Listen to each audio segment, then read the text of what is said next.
সালামু আলাইকুম। কি খবর বন্ধুরা, ভালো আছেন? বেশি কথা বললে সবাই বলে যে বেশি কথা বলছিস। তো যে বিষয় নিয়ে কথা বলবো সেটা তাড়াতাড়ি বলতে হবে, ভালো করে বলতে হবে, নাহলে লোকের আবার সহ্য হবে না। কারণ মানুষ আজকাল সঠিক সবকিছু চায়। যেমন ধরেন মিনি সামান, মিনি শ্যাম্পু, বড় কিছু কিনতে চাইছে না, মানুষ শুনতে চাইছে না। তো বলি ছোট করে, বর্ণ বৈষম্য নিয়ে বলবো। বাঙালি মুসলমান বলেন, বাঙালি হিন্দু বলেন, এই ভারতবর্ষে এবং গোটা পৃথিবীতে বর্ণ বৈষম্য বলে একটা কথা আছে। সেটা হচ্ছে যে সাদা কালো। আর আমাদের মন মানসিকতা সেই আদিকাল থেকেই বর্ণ বৈষম্য হয়ে গেছে। কেন বর্ণ বৈষম্য হয়েছে বলি আপনাকে। ধরেন আপনি একটা বউ দেখতে যাবেন, আপনি ফর্সা বোঝা হবেন, কালো বউ দেখলে আপনার হইল না, তখন শেষ পর্যন্ত কি কালো মেয়ের বিয়ে হবে না? হবে। আল্লাহ যত রকমের ছেলে মেয়ে সৃষ্টি করেছে সব গালেরই বিয়ে হবে, কিন্তু যার সাথে যার বিয়ে হবে তার সাথে তার ঠিকই বিয়ে হয়ে যাবে। মধ্যে থেকে একটু ঝঞ্ঝাট হয়ে যাবে, এই মেয়েটা কালো, এই ছেলেটা কালো। এটা চলে এসছে আদিমকাল থেকে। একটা আদিমকাল আবার কি, যে পৃথিবীর সৃষ্টি থেকে আপনি যত ইতিহাস হবেন দেখবেন কোনো না কোনো সভ্যতা ছিল, কোনো নগর ছিল। সেটা প্রাচীন কালে বলেন, কোথাও না কোথাও একটা জঙ্গল ছাপ করে কিছু মানুষ সভ্য হওয়ার চেষ্টা করেছে। আর আদিম মানুষ অতিরিক্ত পৃথিবীতে জঙ্গল থাকায় এই জঙ্গলেই বাস করেছে। তবে আদিম মানুষের সংখ্যা ছিল সে সময় প্রচুর, আর এখন হয়েছে কম। আপনি কি মনে করছেন যে এখন আদিম মানুষ নাই?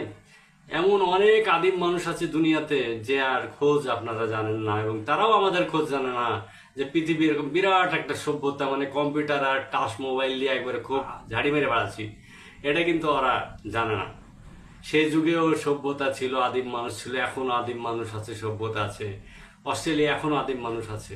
যারা বিয়ে করবো মনে করছি, ধরেন ফর্সা মেয়ে চাই, তখন কালো মেয়ের বাবারা খুব কষ্ট পেয়েছে। তো শেষ পর্যন্ত কি করতে হয়েছে, তাকে মেয়ে বিক্রি করতে হয়েছে। নাউজুবিল্লাহ, বিক্রি না, ওই যে ছেলেটা একজনে বিয়ে করবে, লোভ দেখাইলো, বেটা তোকে একটা হোন্ডা দিবে, 5 লাখ টাকা দিবে, তোকে একটা অটো কিনে দেবে, কিংবা এত সম্পত্তি আছে মেয়ের নামে, সম্পত্তি লেগে মেয়েটাকে বিয়ে করবে।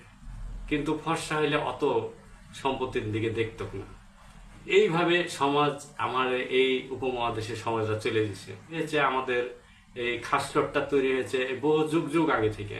এই খাসলত কিন্তু আমরা ছাড়তে পারছি না। এই যে ধরেন আমি একটা চশমখোর, চশমাটা লাস্টে পরে একটা পোজ দিয়ে দিলাম। তো যাই হোক, কথায় চলে যাই।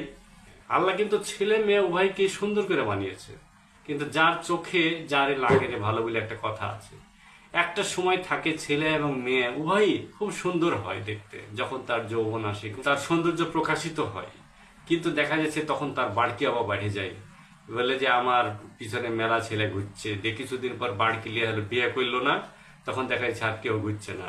কারণ সৌন্দর্যটা সেই সময় ছিল, পরবর্তীতে সেই সময়টা চলে যাওয়াতে আর কেউ ওকে পছন্দ করছে না। এরকম অনেক ছেলের ক্ষেত্রেও আছে। অনেক ছেলে ধরেন চেহারা খুব ভালো, ওই যাক তাক বিয়ে করবে না, হ্যাঁ বিয়ে খুঁজে বাড়াতে বাড়াতে বাড়াতে তার চেহারা গেছে ভাঙিয়ে, বয়স হয়ে গেছে, তারপর আর কেউ ওকে বিয়ে দিচ্ছে না। তখন তো এই চেহারা নিয়ে বাড়কি নেওয়ার কারণে অনেকের বিয়ে হইতে দেরি হয়ে যায়। তো এইটা হচ্ছে আমাদের একটা সামাজিক প্রথা। এর থেকে আমরা বাড়াতে পারবো কিনা শেষ পর্যন্ত জানি না। আমি আবার অন্যরকম ভালো, এ কথা ভাবেন না, আমার মধ্যে ওই জিনিস আছে। বর্ণ বৈষম্য, কিন্তু দুনিয়ার বর্ণ বৈষম্য নিয়ে কথা বলছি না, আমি বলছি বাংলাদেশের এবং উপমহাদেশের যে একটা টেন্ডেন্সি চলে এসছে, একটা সংস্কৃতি চলে এসছে, সেটা নিয়ে কথা বললাম। ভালো থাকেন। অল্প কথা বলে শেষ করে দিলাম। আল্লাহ হাফেজ।